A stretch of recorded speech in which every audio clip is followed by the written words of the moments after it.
School trip. आयु बस में बैठा बस यही सोच रहा था कि वो पहाड़ कैसे होंगे। आयु जो 15 साल का था, पिछले 3 साल से चंडीगढ़ में ही रह रहा था। फिर भी वो कभी हिमाचल की हसीन वादियों में नहीं गया था। पर उसका ये सपना इस स्कूल ट्रिप में पूरा होने वाला था। ढेर सारे लंच बॉक्सेस से खाना खाते हुए और अंताक्षरी खेलते हुए पूरा दिन बीत गया था। वो शिमला पहुंचने ही वाले थे कि पता नहीं कैसे उनकी बस जो कुछ मिनट पहले एकदम ठीक चल रही थी, उसमें से धुआं निकलने लगा। रात बहुत हो चुकी थी और बच्चे साथ में थे, तो सब टीचर्स ने मिलकर फैसला लिया कि वो पास में ही एक होटल के अंदर रुक जाएंगे और सुबह मैकेनिक को बुलाकर बस ठीक करवा कर शिमला के लिए वहां से निकल जाएंगे। वो लोग पास के एक होटल तक पहुंचे। वो होटल दोनों तरफ से बड़े बड़े पेड़ और पहाड़ों से घिरा हुआ था। सब टीचर्स ने बच्चों को होटल में अलग अलग कमरों में बांट दिया और डिनर के बाद सब सोने चले गए। आयु को अपने 2 दोस्तों अमन और रोहन के साथ कमरा मिला था और वो बहुत खुश था क्योंकि वो दोनों उसके काफी अच्छे फ्रेंड्स थे। आयु, अमन और रोहन जब कमरे में गए तो कमरे की खिड़की से उन्हें जंगल के बीचों बीच एक झील दिखाई दी। उन सभी को याद था कि कैसे पिछली स्कूल ट्रिप पर रात में 2 बच्चे ऐसे ही झील पर निकले थे और वो स्कूल के सबसे पॉपुलर बच्चे बन गए। तो उन तीनों ने भी प्लान बनाया कि इस बार वो भी कुछ कारनामा करेंगे। उन्होंने सोचा कि वो होटल से छुपके से निकल जाएंगे और उस झील पर जाकर फोटो खींचकर वापस आ जाएंगे। जैसे ही होटल का गार्ड सो गया, वो तीनों निकल गए। झील दिखने में तो होटल से ज्यादा दूर नहीं लग रही थी, पर वो तीनों करीब आधा 1 घंटा झील की तरफ चले जा रहे थे और जंगल का रास्ता था कि खत्म ही नहीं हो रहा था। ठंड बहुत ज्यादा बढ़ चुकी थी और उस सुनसान जंगल में उन तीनों की ठंड के मारे हालत खराब हो रही थी। उन्होंने अपना फोन चेक किया तो उसमें सिग्नल नहीं था। तब उन्हें लगा कि उन्हें झील का प्लान कैंसिल करके वापस होटल चले जाना चाहिए। अपने फोन की फ्लैशलाइट के सहारे वो वापस होटल का रास्ता ढूंढने लगे। रास्ता ढूंढते ढूंढते अमन और आयु, जो रोहन के थोड़ा आगे चल रहे थे, जब पीछे मुड़े तो उन्होंने देखा कि रोहन वहां था ही नहीं। तभी उन्हें अपने पास में से किसी के भागने की आवाज आई। वो बहुत घबरा गए, पर क्योंकि वो रोहन को अकेला नहीं छोड़ सकते थे तो उन्होंने उस कदमों की आवाज का पीछा किया। वीरान और घने जंगल के बीच वो उन कदमों की आवाजों का पीछा करते गए, जो कुछ मिनटों बाद बंद हो गई। रोहन उनको अभी तक नहीं दिखा था और अमन और आयु अब बहुत ज्यादा डरने लगे थे। लेकिन तभी उन्हें ऐसी आवाज आई कि मानो कोई जमीन खोद रहा था। वो धीरे धीरे उस आवाज के पास गए और झाड़ियों के पीछे से उन्होंने देखा कि और कोई नहीं बल्कि रोहन ही जंगल में एक गड्ढा खोद रहा था। उन्होंने डर के मारे रोहन को पुकारा। रोहन उनकी तरफ मुड़ा और उन्हें गुस्से से भरी आंखों से देखने लगा। उसकी आंखें एकदम काली पड़ चुकी थीं, जैसे किसी ने उसके अंदर से आंखें ही निकाल ली हों। अमन रोहन के पास गया और उसने रोहन के कंधे पर हाथ रख के उससे पूछा कि उसे क्या हुआ है। लेकिन रोहन के कंधे पर हाथ रखते ही रोहन अमन के ऊपर चिल्ला उठा और रोहन ने उसे एक बहुत तेज धक्का दिया।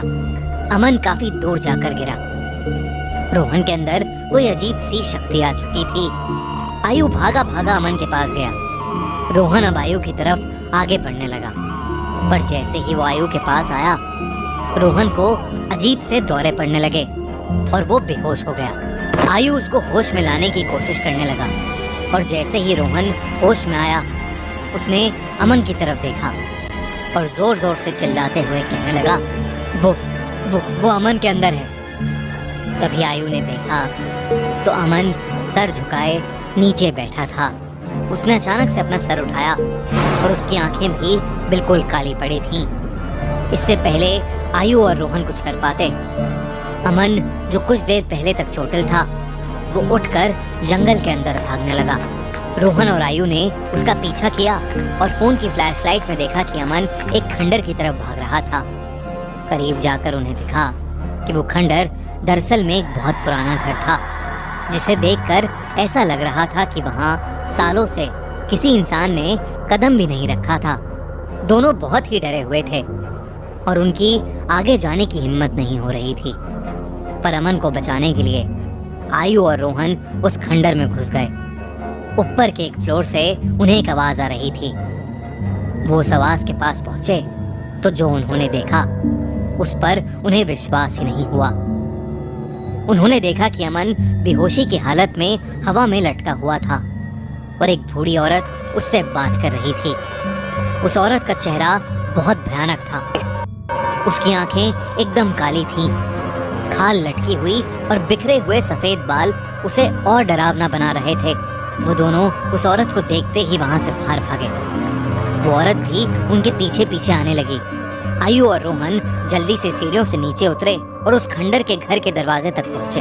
उन्होंने जब मुड़कर एक बार पीछे देखा तो वो बूढ़ी औरत किसी कीड़े की तरह रेंगती हुई सीढ़ियों से उतर रही थी और उनके पास ही आ रही थी। वो किसी तरह वहां से निकलकर जंगल की ओर भागे और भागते चले गए।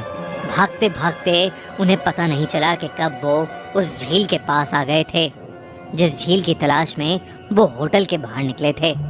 रोहन और आयु दोनों भागते भागते उस झील के अंदर गिर पड़े और डूबने लगे। उन्हें ऐसा लग रहा था कि जैसे कोई उन्हें अंदर खींच रहा हो। आयु किसी तरह झील से बाहर आ गया, पर उसकी आंखों के सामने रोहन झील में डूब गया और वो कुछ भी नहीं कर सका। आयु ये सब देखकर इतना घबरा गया कि उसे चक्कर आने लगे और वो वहीं बेहोश होकर गिर पड़ा। आयु की जब सुबह आंख खुली तो वो उसी होटल के कमरे में था।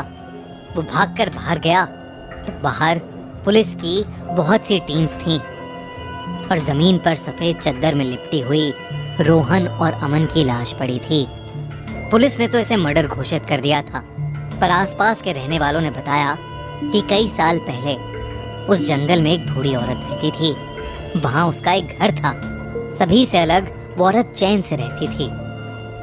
पर एक रोज उसके घर को कब्जाने के लिए पास के गांव के कुछ लोगों ने उसके साथ बदसलूकी की और उसे मारकर उस झील में फेंक दिया।